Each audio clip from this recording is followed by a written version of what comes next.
computer. Welcome to Talbott TV episode number 12 with the wonderful, amazing Jaimie Monahan, Queen of Manhattan, Guinness World Record Holder on ice, winter, and ultramarathon swimming. I'm reading this off of her website. It's an amazing website. I'll show you more of it in a second. But with no further ado, welcome, Jaimie. Thanks so much, Talbot. Great to be on. I'm excited to have you on the show. You are one of the most accomplished swimmers I know, with not only the most amount of laps around Manhattan, which is 31, if I'm not mistaken. And also you circumnavigated with 4 consecutive laps without stopping, 183 kilometers and change. Yep, it happened. It happened. So not only are you the Queen of Manhattan, but you're also a very, very accomplished ice swimmer. You've accomplished the Ice Sevens, which includes, let me actually bring up the website so we can kind of go through it. That's gonna share my screen, and here we go.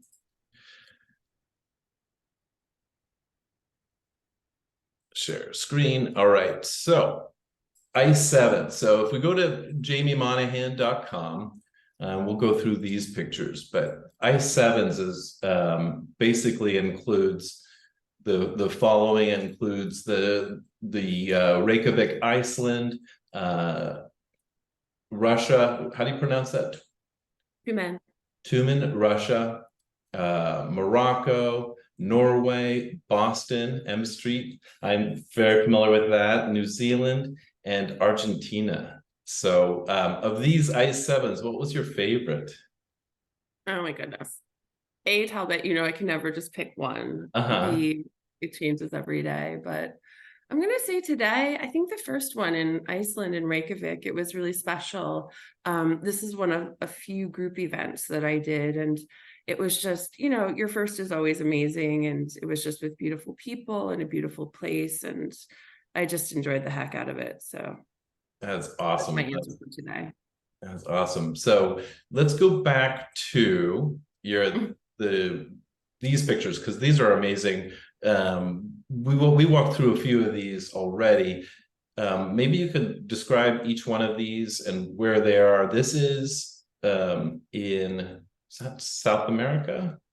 No, this is in Iceland, actually in the Glacier Lagoon, Juxlarion. It's an amazing place. And whenever I go, I've been a few times now, and some of these photos are definitely from there. The ice is always different. It's amazing. So I just adore it. So that's awesome. And Manhattan, of course, one of the many laps around Manhattan.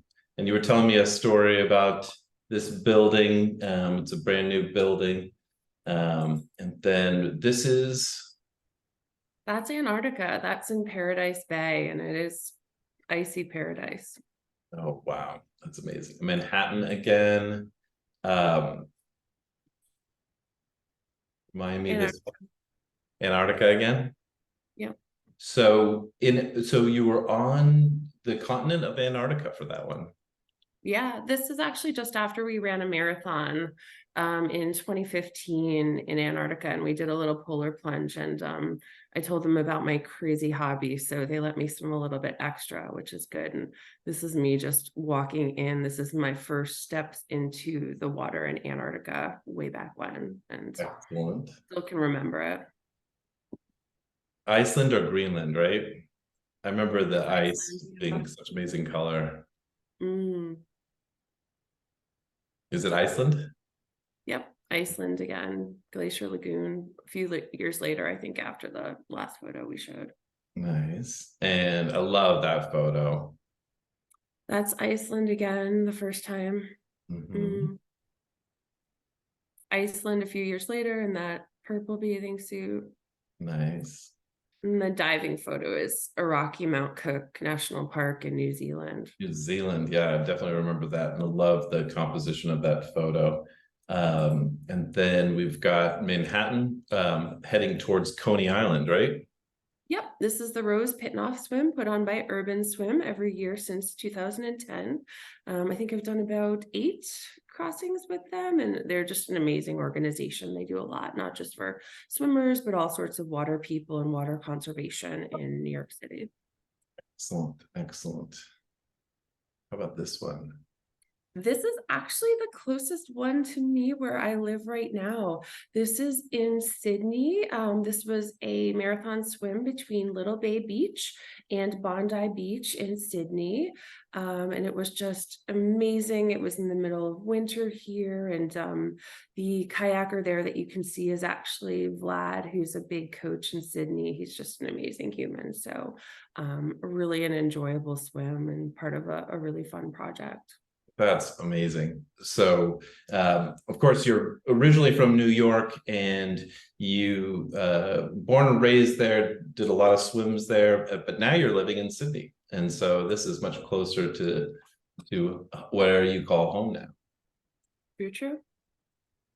And Iceland again. Iceland, but a little different, not the Glacier Lagoon, but this is the Black Sand Beach. This is just a little bit of posing. This place is not good for swimming. Actually, where I'm sitting, people have been swept out to sea. So don't do it. Don't do it. I like the American flag on your cap here. Where is this? That is the Glacier Lagoon again. Yeah, gorgeous.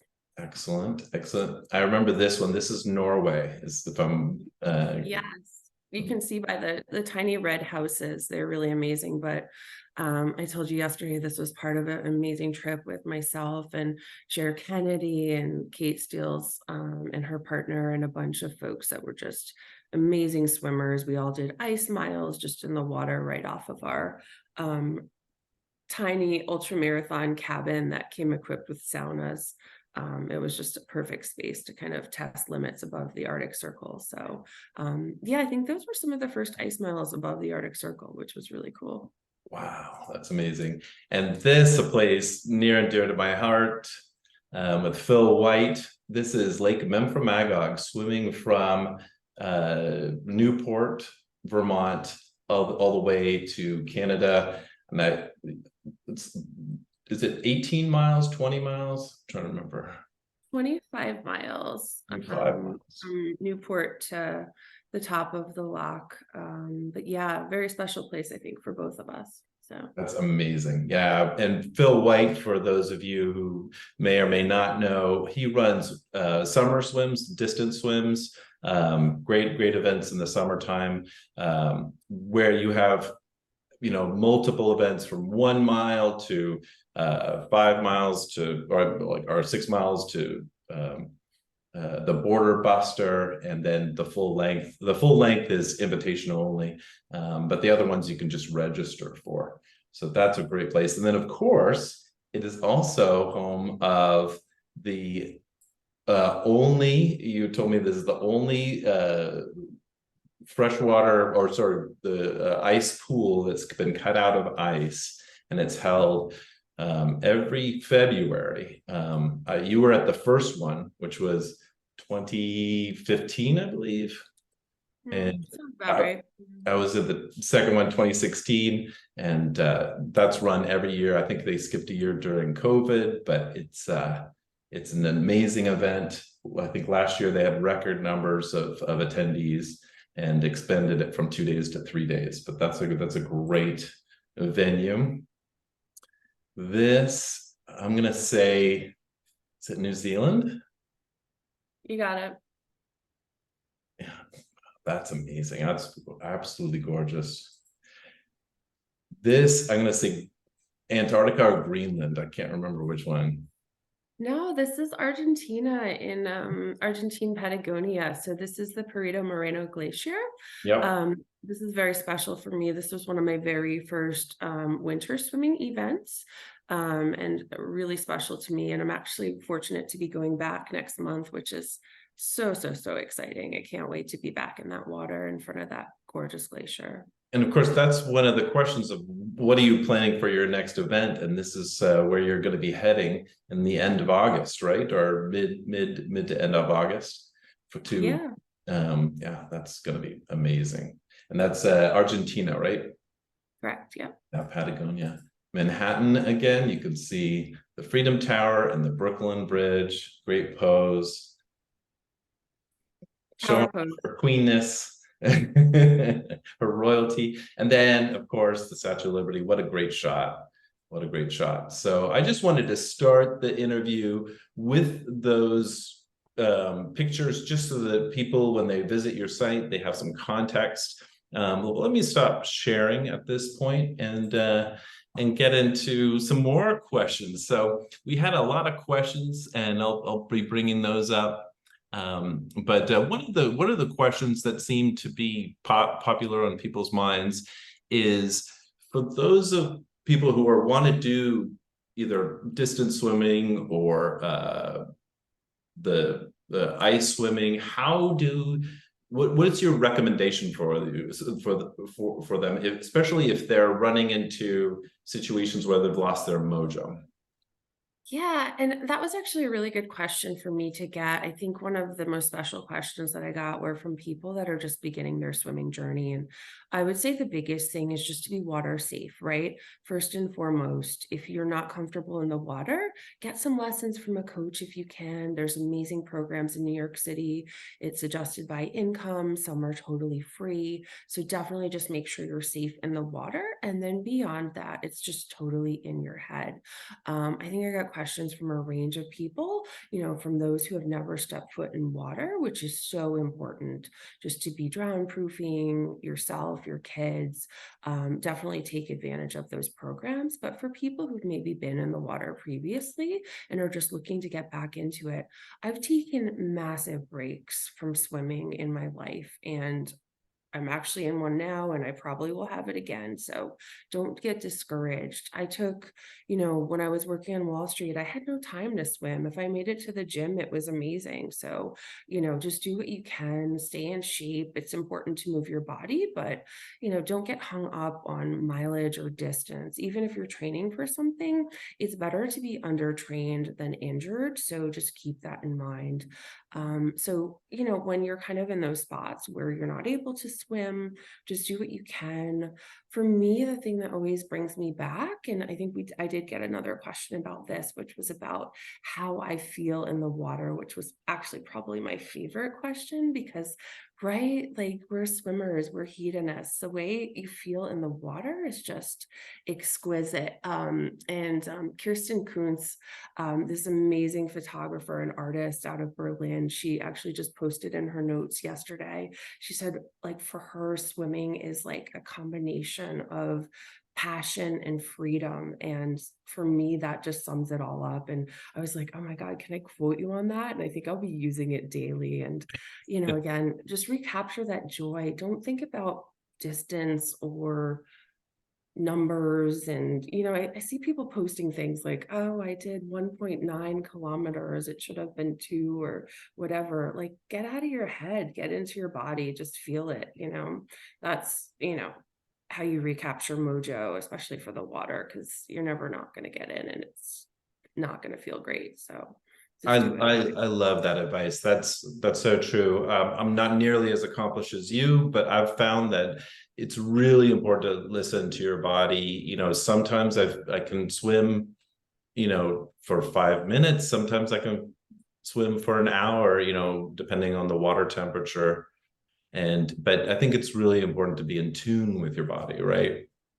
Yeah, and that's what I hate, like, when people do things that they're obviously numbing themselves or disconnecting from their body. Like, for me, yeah, a long swim, I've swum for 45 hours, right? Not all of that is going to be amazing, pleasurable sensations, but as long as 80% of your swim is pleasurable, for me, that's the ratio, right? And yeah, you bring up a great point, especially with the cold water. Just because you swam a kilometer in 4 degrees yesterday, every day is different. You have to listen to yourself. You have to build up gradually so you know what's normal for you. And that's because, you're your own first safety person, right? You need to make sure that you're pulling yourself from this swim if things don't feel right. So that's another great point. So thank you. Yeah, I love that advice, because I think if you're, taking painkillers or anything to numb your senses, you're not as in tune with your body, and you're not listening to those warning signs and being able to pull yourself out. I mean, sometimes you have an amazing crew, right, that can detect hypothermia or whatever and pull you out before you put yourself into danger. But if you're numbed, you may not know that, right? Yeah, I mean, I see a lot of swimmers taking, prescription anti-nausea medication and things like that. And that's really sad for me, because if your body's giving you signals that you need to vomit, obviously that's a safety thing. So the other thing is, thank you very much. You were very effusive in your compliments for myself and my team for our quadruple Manhattan swim. But my biggest accomplishment in that swim was A, enjoying the hell out of most of it, and B, pulling myself afterwards out from a ladder, a super shaky ladder. I know you've done the Manhattan swim, so that's kind of, always a little tough thing to do, especially after 45 hours. But yeah, making sure that I didn't push myself beyond my own limits, right? And, sometimes people forget that, and, you can't get distracted by those noises in your head. And again, it's about the swimming and just life and art. And, again, I feel strongly about that. So I'll talk all day about that. I love it. Yeah, no, it's a really it's a really amazing experience when you do some of these long feats. But I found that you just have to listen to your body, keep moving and progressing at your own pace. Sometimes people are very competitive, and that can put themselves in danger. And we were talking yesterday about the 8 bridges, which recently we lost a swimmer who was a doctor in great health, and he got hypothermia on one of the stages, and then he went out to swim the next stage the next day, and unfortunately we lost him. He passed away. And yeah, if you're pushing yourself too hard, even doctors and people who are extremely experienced can still make that mistake, right? Yeah, for sure. I mean, again, like, these things happen, but your first line of defense is to pull yourself out, especially in ice swimming. It's really important. Of course, we all have amazing teams around, but yeah. And I think just a few days ago, someone was totally lost in the English Channel. So it happens. Yeah, I wasn't aware of that, but I've heard many stories about people, just not making it through, and collapsing. I mean, it happens in all events, I'm sure, running events, biking events, but yeah, it's definitely tragic when you hear that happen. So be safe out there, listen to your body, and yeah, enjoy it. I love the fact that you're really into the spirit of enjoying the experience. So what got you into we don't get swimming? paid for this. I know, I know, that's the thing. It's very few people can make a living off of their swimming, but it's true with many sports, right? So let me look at a couple of other questions that we have received from your fans. What is your dream? That was a recurring theme in a few of the questions. Yeah, no, I was actually really thankful to get that question a couple of times. And my dreams are, I live in a dream. I've created my own dream, but I think some dreams for future is, I know, to just enjoy more, right? Like, travel the world. I'd love to live on a luxury like cruise ship for a year or two, maybe after I retire. I definitely want to travel to the North Pole. I've been to the South Pole, but never the North Pole. Again, I just actually, even since we last spoke, one of my dreams has come true. I actually got an email last night to register for Marina Abramovic's performance art camp, which is called Cleaning the House. So I'll be with her in Greece this October. I am dying and fangirling. So my dreams just come true every day because I do my best to lay the groundwork to make them happen. And like, I don't know. I think every time I think life is amazing, it just keeps getting better. So That's awesome. I love that. Just live your passion, live your dream. Yeah, dreams are great, but you have to live them, right? You have to go after them, you know, and achieve them, find ways to make them happen. Yeah, my colleague and I were just speaking, I think on Friday. Her religion involves what do you call it? When you come back in another life, reincarnation. Oh yeah. Yeah, we were talking about it, and she said she thought she's on her last life, and I'm like, oh gosh, I'm like, I think I made a deal where I have one really bad life and all the rest of them are amazing. So I'm in a good one right now. So that's I awesome. must have been very good in the previous life at least. Very cool, very cool. And there's a few other questions. I'm just going to pop right into them. The other question that I loved was, what is your favorite Disney princess? I know who asked that question, and someone who knows me well, because I do love Disney princesses. So I will preface it. Growing up, I was very much, again, I can never choose one. So I was very much Ariel, because she was rebellious and a mermaid and, you know, whatever. But also Belle, because she was very feisty and loved to read and, you know, that whole thing. But over time, you know, I take something from all Disney princesses. But my more modern ones that I love Elsa from Frozen. She's like on a vision quest in the ice, obviously, and the songs are great. But I think my personal fave is Moana. This Polynesian princess, again, very feisty and amazing and a water spirit. And yeah, I sent you some clips, not just of Moana, but of her compatriots. So are you going to play the clip? Or... I am. Let me share my screen. So I've got, I actually was prepping a different clip, but I'm going to play this clip. Well, let me play just a little bit of this, but here she is. Been staring at the edge of the water. This is just amazing, amazing movie, right? Look at the scenery. Don't you want to go there? Oh, definitely, definitely. I want to go there tomorrow. And this is Polynesia, right? Yeah, I'm not sure which island specifically, but she's just amazing, and just the history and the legends and things that they show in the movie throughout. I definitely recommend it, not just for kids, for adults as well. Sure. That's awesome. And here is Dwayne Johnson. I love him. He's hilarious. So this is the clip you sent. Is thank you. Thank you. You're welcome. What? No. I didn't. I wasn't. Why would I ever say Okay. anything? I see what's happening, yeah.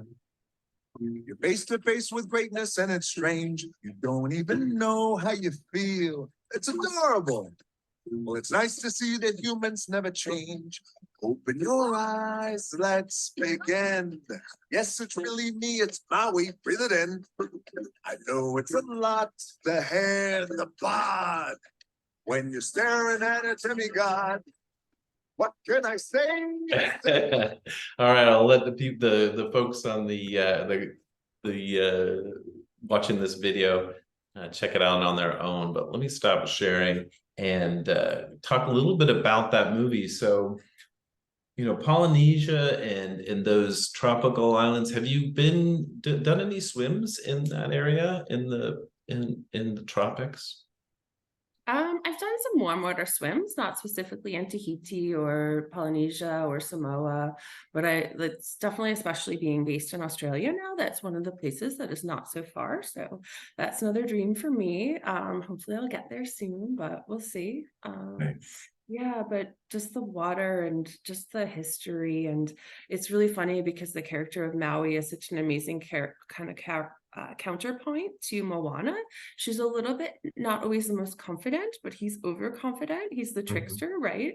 Yep. So they're quite funny, and there's a lot of amazing characters that join them on their journey. So I love the whole, not just Moana, the ensemble cast. It's amazing. Well, I'll definitely have to watch that movie because it looks like a blast. I really want to go to like the Philippines and Bali, all those tropical places, and do some swimming out there. It must be just gorgeous with the clear water. Let's go. Let's do it. Let's plan on it. All right, so let me bring up a couple of other questions here. Oh, kind of in the same entertainment vein, I think you've mentioned one of your favorite musical artists is Taylor Swift. And why Taylor Swift? Why? What attracts you to her? What inspires you about her? Yeah, I mean, first and foremost, I just love every female singer, especially pop music. I think it's just such a underrated genre, but Taylor Swift is just a goddess. Just her art, her life, her work. She's like a songwriter first and foremost, but always puts on an amazing show. So right now we're in an amazing era. Kind of the Eras tour just was announced in Australia. Sign up tomorrow for tickets. I'm so excited. But literally, like, she is not just a performer and a songwriter. She gets in the head of her characters, but also she's an endurance athlete. Right now, her tour in the US so far has generated over $5 billion for the Wow. US economy, right? She plays for 3.5 hours every night, traveling from city to city. Her repertoire is 45 songs she does at a time. I don't know any other artist, Wow. especially at her level, with the aesthetics, the choreography, the kind of spectacle of it all, that is able to do that, right? Maybe people are playing for 3 hours. It's a dude and a guitar, but she's the full package. So I'm obsessed. That's incredible. Yeah, she is just brilliant. And a few of the Instagram posts that I did for this, to prepare for this interview, I leveraged her music. She's definitely an amazing talent. And another question that came up was, what is your astrological sign, birth order, Myers-Briggs type? That's a laundry list, but I did fact check myself on this. I am born in August. I am a Leo fire sign. So I guess everybody has a sun sign, a moon sign, and a rising sign. So I am a double fire sign, which is sun in Leo. My rising sun is Aries, the god of war. But my moon sign is Pisces, which is a water sign. So I have that, again, the dichotomy where, I need the water to keep me balanced, right? So that's astrological signs. Other than that, I'm not really that into that, but I appreciate any insight that things like that give me. My birth order is, I'm the oldest of 3. My friends joke that I'm the only child with 2 siblings. But I do have a brother and sister. They're both younger than me. We're all 3 years apart, which is fun. So it's my birth order. And then Myers-Briggs type. I am an INTJ, which means intuitive, thinking, introverted, intuitive, thinking, and judging. So this personality type is the architect, the mastermind, or the strategist type. I like mastermind because that's a Taylor Swift song, but it's actually the 3rd least common Myers-Briggs personality type, which is interesting, and it's especially uncommon for women. I think less than 1% of the population is this type, especially for women. So Interesting. Yeah, I don't know much about Myers-Briggs. How did you figure that out? Did you have to take a test? Is there an online test?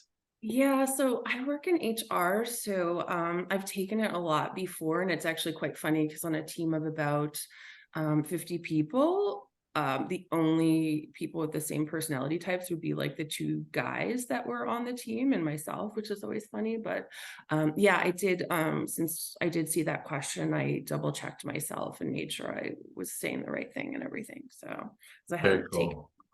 yeah. Yeah, I've done personality tests, but it was so long ago, I don't remember much about them. But I want to go back to birth order because we haven't talked about that at all. We haven't talked about your family life or anything. So you were born in just on the Hudson, just north of Manhattan in New York, upstate New York. Yeah, I was born in Austin, New York. So the Instinct Indians, the town is named after that tribe that lived on the Hudson. And what was growing up there like with your siblings? So you were the oldest of three. Is there a big age difference between you and your siblings? Yeah, we're all 3 years apart. So I'm 3 years older than my brother and 6 years older than my sister. Yeah, I think it's a typical story. I'm not a small town girl. I was always aching to get to the city. Like I visited New York as a child and just loved it, even the dirtiness of the streets in the 80s, it called to me and I knew I would live there. So, I enjoyed growing up. I had a great time in school and high school, enjoyed myself, but I always knew I'd come to Manhattan and live and travel the world, and all my dreams came true. So Well, Manhattan's an amazing city. I visited there. I went there with my mom and my brother when I was younger. I never lived in Manhattan. My older brother did. I would visit him. He went to NYU, and I was at Boston College, so I would travel down to visit like high school buddies who were in college in Columbia, and I got into NYU, and I kind of regret not going to New York because it's such an amazing city, but it's so full of energy. Did you find that energy was too much because you were living in? Were you in Soho or what part? Yeah. I still have my apartment in the West Village. I bought it when I was 25. I love it. Wow. One of the oldest places in Manhattan. Yeah. But yeah, that was always where I was drawn to. And the West Village is just energetic and amazing. And yeah, I didn't sleep much. I try to suck every drop out of life. And in New York, there's always something going on. So, it's just, I miss it. You're making me homesick. Oh no. But Sydney must, or sorry, you're in not in Sydney, you're in I'm in Canberra, which is the Canberra. capital of Australia. So maybe for a parallel, like Washington, D.C. of Australia, but Yep.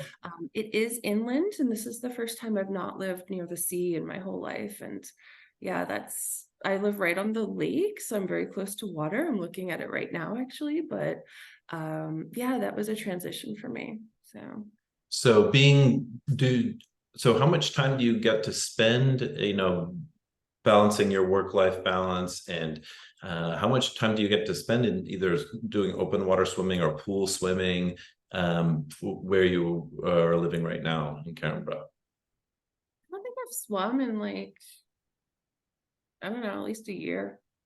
You haven't swum in a year? Yeah. Wow. Are you going to be ready for the swim coming up in August, or do you going to be prepping for that at all? I will. I work out every day. I do cryotherapy. I do cold plunges. As a former competitive swimmer, my body always remembers the swimming part. I have some travel coming up, but once I'm back, I will be back in the pool with aggressive workouts and interval training. And again, for me, like, if I win or lose in a race, it doesn't matter. It's for me just to feel the water and to be around people. And, I'm not at that stage, so it's not that important for me. So That's one of my favorite parts about these swimming events is the social aspect, the meals, the socializing. So the competitive nature and the experience of swimming a race or an event is one part, but I think especially like the Mem from Magog ice winter swim festival in Newport, Vermont every February. I mean, a lot of it revolves around swimming in the ice, but there's a lot of social activity and there's a lot of, camaraderie and connecting with friends. Yeah, I mean, I think Mem from Magog is the only place that has a pajama party or Yeah. or ice lunch, but yeah, it's a lot of fun. I don't think I've not really heard people talking smack except for you and Rick Bourne, but you guys Yeah, are that's ice true. fly. Yeah, because we swim an ice fly challenge against each other, and neither of us, I don't think ever. Well, he actually is a better swimmer than I, so he will often get a medal or a woodle because they're made out of wood. But there's usually someone that's going to beat us, but we make it challenging just because we go head to head every year. And most of the time, an important thing about Mem from Magog, one thing, I would be training harder if there was jerky at stake. There is some artisanal jerky that is given to the winners of Phil's event. So I think that's really tangible for me. Like that is motivation. So yeah, if anybody's going to Mem from Magog, train hard, win the jerky. That's true. Yeah, I love that jerky. That's one of my favorite parts of that trip.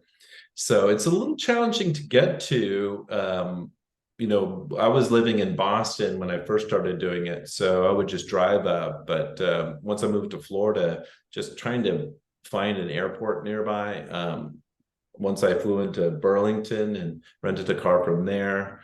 Sometimes I would, when I was in New Jersey, we would road trip, but it can be challenging for people to get there. And one year I even flew into Canada, to Montreal, Canada, and rented a car and drove there. And it was actually about the same distance as going from Burlington, Vermont.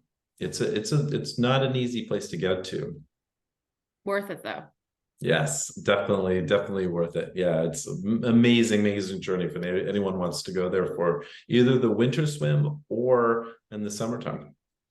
Yeah, and for people coming from overseas, like you can always like chat with local swimmers. Everybody's happy to put an extra person in the car, so don't be put off by the logistics of it. Definitely if you want to get there and that's your dream, we'll find a way. So please reach out to any swimmer, myself included.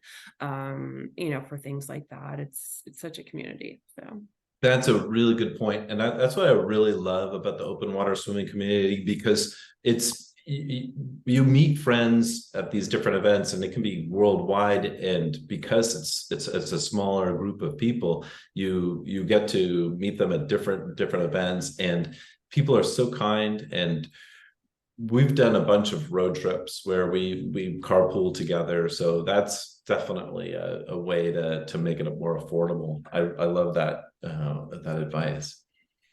And so one of the things I like to talk about in most of my other interviews and is about sharks. And you had mentioned you hadn't really experienced many sharks before, but what are some of the other animals that you've experienced, and maybe cuddly or cute animals or dangerous animals? I'll get the bad ones out of the way first. For me, the worst is not sharks or crocodiles, it's jellyfish. I'm very allergic. I have very sensitive skin, so just jellyfish are poison to me, right? They're just poison. So yeah, I Haven't been stung too much, thankfully, because the more you're stung, the worse it is. It actually builds up in your body, the toxins. So it's not like, in The Princess Bride, where he drank a little bit of poison every day and got acclimatized to the poison, Yeah. right? The more you're stung by jellyfish, the more it overwhelms your system and the less it takes to really mess you up. But I yeah, never for knew me, that. That's an interesting fact. yeah, Because no, I've only been stung once, but I didn't realize that the more you got stung, the more dangerous it becomes. yeah, it's not like the cold. You can't get used to it. But yeah, I think the worst time for me was in the Mediterranean. I was swimming off the coast of Alexandria in Egypt at sunset, and it was warm water, gorgeous sunset, amazing. And then started to see these jellyfish that were really beautiful, but I had never seen these. And they looked a bit like larger versions of the beautiful moon jellies that are quite harmless. But yeah, I knew I was going to touch one, and I did, and it first got me on my hand, and it felt like my hand was slammed in a car door. I literally still have a scar. I don't think you can't see it on Zoom, but I literally can see it. I have a white scar still from it.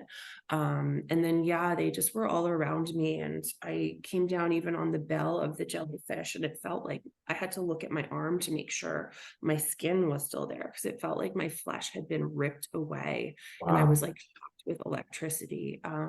Yeah, and thankfully they did subside after about 40 minutes. But I really was keeping myself in constant check just to make sure, I wouldn't be overwhelmed by it, because every time I touched it, or even when I fed, I had my knees up around me, because I didn't want my feet to dangle down and touch them and get stung any more than I absolutely had to. So yeah, it was terrible. I did not enjoy it.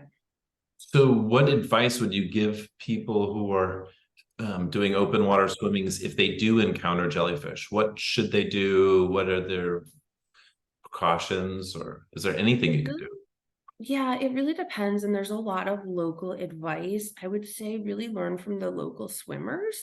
Some you need to scrape off with a credit card, some vinegar is the best to get it off.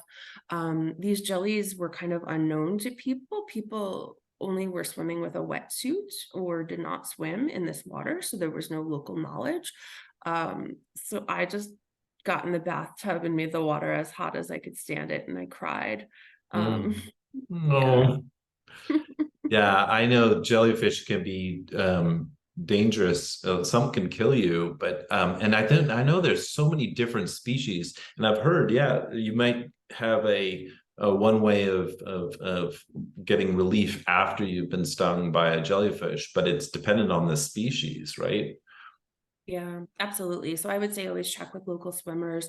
A lot of people have knowledge. In some places, they only come out at certain cycles of the moon. So again, listen to local people and just absorb what you can, because, it's, I think, probably one of the most dangerous things. So I would probably do anything possible to avoid jellyfish myself, at least. Yeah, I had an experience with a jellyfish when I was swimming the English Channel relay. With Louise and Hugh Darlington, and a great group, and Nabil actually got stung, and I can't remember where it him, maybe in the shoulder. So I was aware of it, and when I was swimming, I couldn't tell how deep the water, because it was pretty clear and it was just blue, right? And I was looking down, and I didn't know how good the visibility was, just because you don't know how far you can see. And then all of a sudden, a huge jelly went right below me, about 6 feet below, and it was crystal clear. So all of a sudden, I got a little bit nervous, but luckily it didn't come to the surface. But they do come to the surface at a specific time.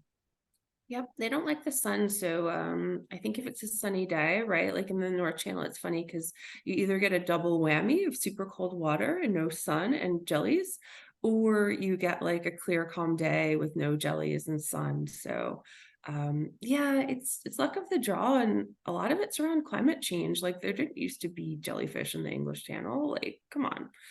But yeah, now it's 22 degrees or 70 degrees Fahrenheit, and now there's jellyfish. So it's a different set of challenges. So yeah. And so that's the scary side of the animals, but then there's some really cool animals like dolphins and other things. And I think you were telling me that your favorite animal, I don't think you've experienced one yet. It's that white whale, the beluga whale. It's actually related to the dolphin, right? yeah, I know. I love these belugas. They're just gorgeous. They're very smart. They're social. They're adorable.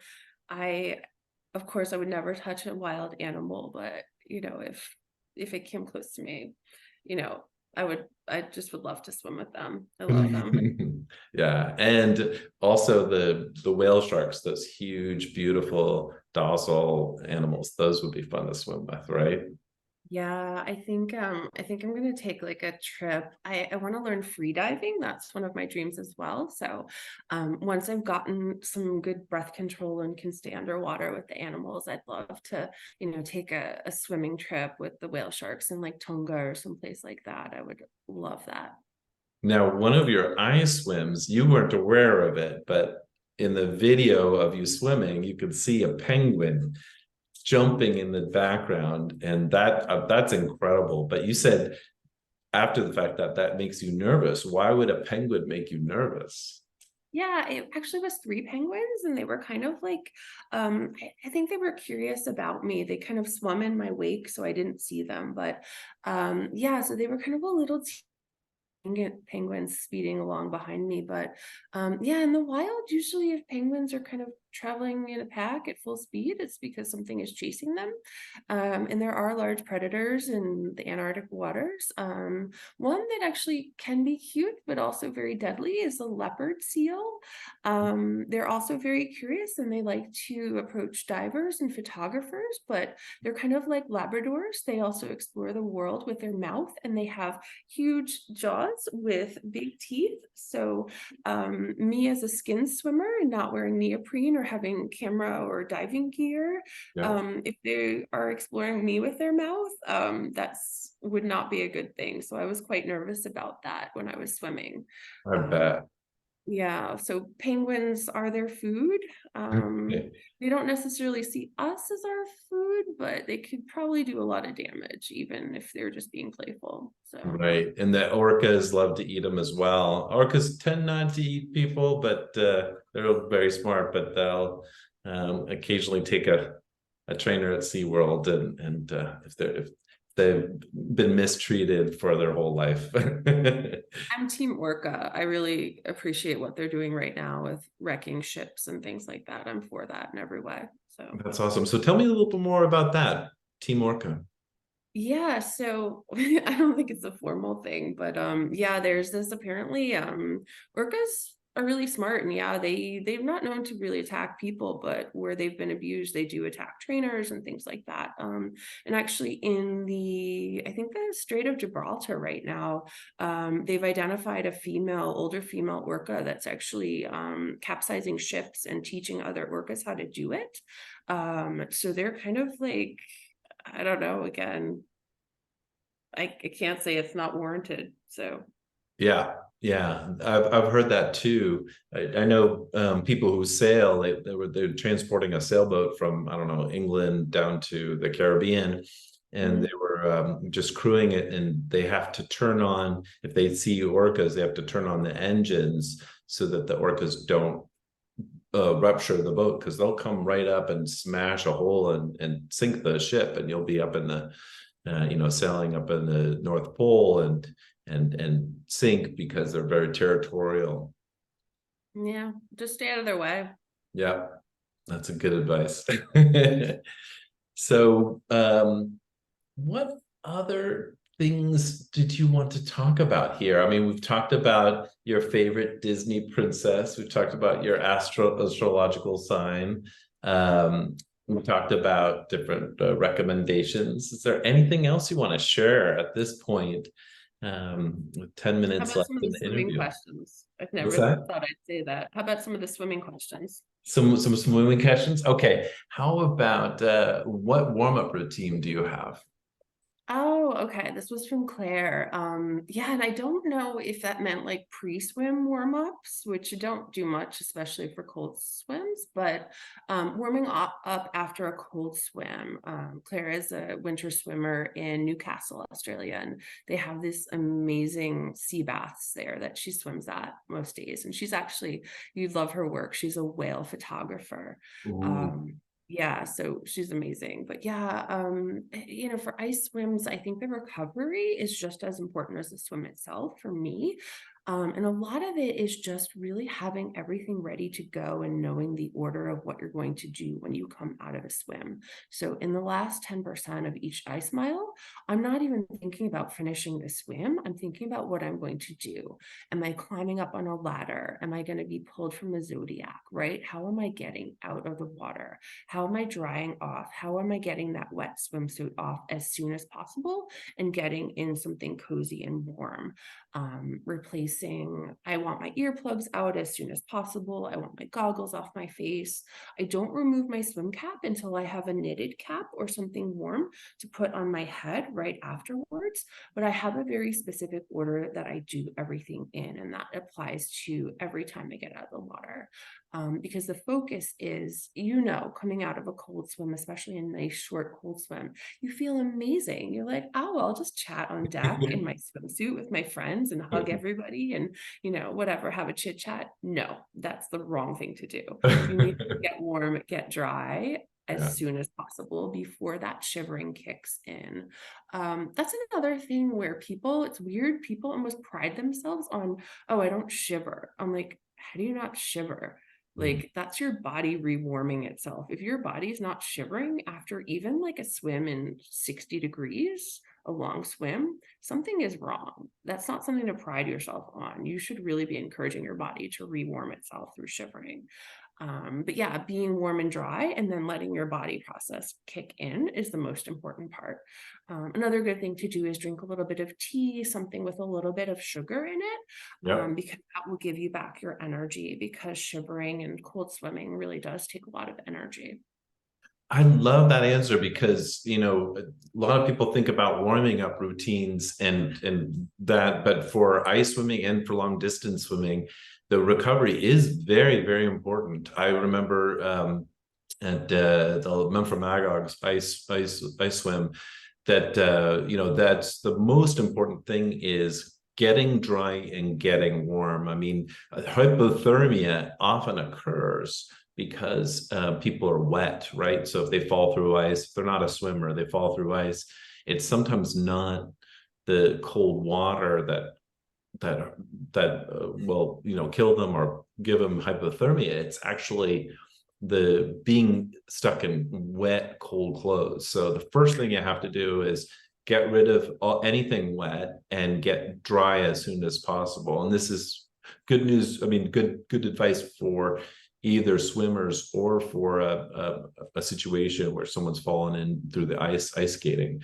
And get dry, get warm as soon as possible. Yeah, that's amazing. What about after you go in that cold water? A lot of people, especially in like Norway, they'll go from cold water to like a sauna.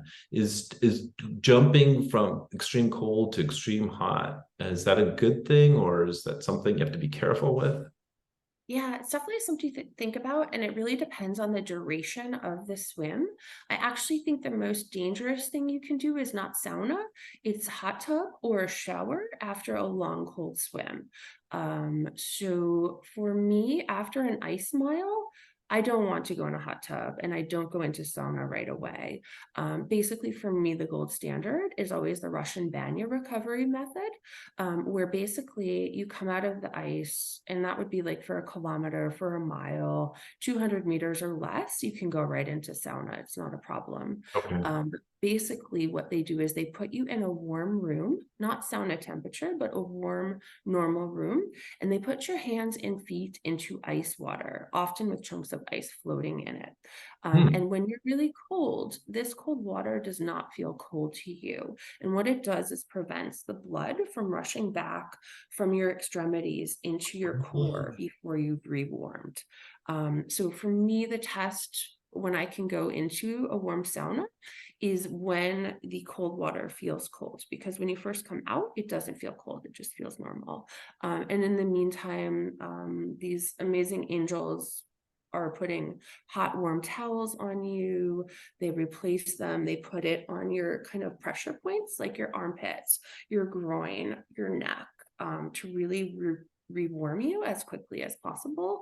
And then once you've kind of come back, your skin and everything has come back to life, you can go into sauna and just shiver it out, giggle, everything. But yeah, for me, like they've perfected the art of that. But for me, my recovery, it was always dependent on the local conditions. So like for my first ice mile in Iceland, what they did was they took us into a steam room, a very hot steam room, but we were wrapped in these Icelandic wool blankets. And what they actually did was kept the heat from coming to us too quickly. And then gradually, as we rewarmed, we opened up the blankets and let the heat come into us more while we were breathing in that warm, moist air. But it just depends, right? Like in New Zealand, there's no facility. We had a backup plan, but I basically just got up and dried off and hiked out, right? In Morocco, I hired a driver and we just turned the car up and there were heated seats and I kind of just shivered it out in the car. So you just have to do, what works for you and based on whatever is available in that place. Yeah, I learned the hard way when I was doing the ice swim. Like this one time at Memphremagog, I attempted the 200-meter and after that, instead of just slowly warming up, I went into a warm shower and oh my God, the pain I felt in my hands, it felt like, the pinpricks, and I realized that's a mistake. You have to gradually wait until that temperature comes back. And there's something called I think it's called like a body drop, where you're after drop. Explain that for the people who are interested in ice swimming. Yeah, and this is again, like the advice is get warm and dry as soon as possible. I'm so sorry no one told you that. That is absolutely awful. I've seen people screaming in pain, including some of people that are probably some of the best ice swimmers in the world from doing the same thing. So luckily, I think I observed long enough to not have done that myself, but I feel for you. That's terrible. But yeah, after drop is basically the phenomenon where you're in the ice, you're swimming, your body is generating heat, you're okay, but the moment you stop, it's a countdown, right, until the shivering kicks in and your body just is fighting to rewarm itself. So I'm not sure the numbers. I think it's like one of those things, to be honest. When I do ice miles, generally I have no vital signs at all afterwards, right? Really? I've had doctors be like, yeah, you have no vitals, but you're laughing and you're fine. So no worries. Yeah, great. But yeah, I think your body temperature does continue to drop after a swim. So that's kind of the danger phase if you kind of push yourself too hard or haven't rewarmed or haven't gotten yourself to a comfortable place. So again, it's like Everest, right? Getting to the top is not enough. You have to make it back. Yeah. Recovery is very, very important, and I'm glad you mentioned that, because that's a good thing to discuss for people who are interested in becoming more accustomed to that. Now, when you swam around Manhattan, that was the 4 laps around. You planned to swim 4 laps around, right? Was the record before 3 laps, or what was the? Yeah, I could have done more looking back. I did plan to do 5. That was my goal. Really? Yeah, but again, like for me, it wasn't just doing the swim, it was doing it safely and doing it in an organized way. And again, this was during COVID. Like, I like variety, so I probably would not have done that many loops of the same route, or, you know, that, other than it was kind of a sign of the times. But yeah, I mean, we planned everything to the minute. I think it was a 45-hour and change swim, and we were within the projections to 16 minutes. So um So I know they have to time it for a single lap because I swim around it once, and the currents are, have to be timed carefully. It's amazing that you can continue to make laps around Manhattan. Is it just uniquely shaped, and because of the timing of the tides, that you can continue to ride those currents around Manhattan multiple times? I mean, how do you even calculate that, or how does that even work? Yeah, it's actually it's quite funny. And there's some intricacies of it. So you've done the swim. There's 3 rivers, but they're Yeah. estuaries, and they all kind of run on their own tidal cycles. And each one, you really have to time it very quick, like very carefully, so that you're coming in when you're not fighting the tide. Because even cruise ships, if they're against the tide, they're not making it up the river, right? And with multiple loop Manhattan swims, there is a time in each swim where you're going to be treading water. You're going to be Hmm. kind of waiting for the tide to change in your favor. So, Interesting. and that's just part of it. So. Wow, yeah, that makes sense. Yeah, that you'll have to actually slow down and kind of wait around until the tide changes. So that was, how long did that take? It was 183 kilometers around Manhattan 4 times. How long did that take you? It was 45 hours, so a little less than 2 days. So that was your longest swim ever. So it's like, yeah, I mean, I've pulled an all-nighter and not, cramming for finals or whatever. So what, from the lack of sleep, did you find that challenging at all? No, I actually loved it. And I'd like to caveat this was with no medication, no Zofran, no dose or anything like that, right? It's all just energy. But yeah, it was really funny. I really just adored it. One of the best things about swimming around Manhattan is that there's always something to see. And for me, the night swimming is particularly beautiful because you see the skyline lit up, you look at people in all the buildings, it's just magical. But I did have one moment at the top of the island on the second night where I've never hallucinated, and I don't know that I would classify this as a hallucination, but I was like, I saw some rocks on the shore, and I wanted to swim closer because I thought there was writing on them. It looked kind of like when you're a kid and did like gravestone rubbings, it looked Yep. like that to me. And Ark is like, what are you doing? I was like, oh, I'm trying to read that writing. He's like, there's no writing there, whatever. And then I looked and I saw we have the Oro kayak, and it's lit up, it's white and it's translucent, it's really beautiful. It's the origami kayaks. And I was like, oh, I see writing on the kayak too. And I'm like, oh, I know there's no writing on that kayak. So I was like, oh wow, I'm seeing things that aren't there. But I'm like, oh, I wish I could read some writing while I'm swimming. That would be awesome. So it was a very benign hallucination. That can definitely happen with the long swims and doing the extreme non-sleep and distance. Now, what do you consume? What type of nutrition do you leverage on a swim that's 45 hours long? I'm really boring. I feed exclusively on carbohydrate powder. Started off as Maxim back in the day. That got discontinued. Switched to Carbo Pro. That's not available where I live, but basically it's just pure maltodextrin powder. I feed every 30 minutes. I either drink it mixed with water, just plain water, or if it's a bumpy swim, sometimes I'll mix it with a bit of ginger tea. And yeah, I don't feed on solid things. I've heard of people having peanut butter and jelly sandwiches and jelly babies and things like that. I'm not into that at all. I've tried everything, and what works best for me is just liquid feeds.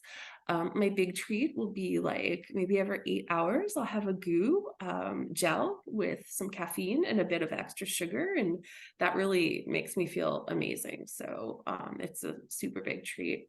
I've done some swims where I think in the middle of the night in Manhattan and Loch Lomond and Geneva one time, I tried to eat some like noodles, some like ramen noodles, and that was nice. It was a bit salty, which is nice for a brackish water or freshwater swim, but I don't eat food.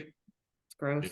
Yeah, it's I find the digestion process can be very difficult when you're doing these long swims, and so CarboPro, I've actually used CarboPro, and that's where I landed as well as my preferred nutrition for long distances.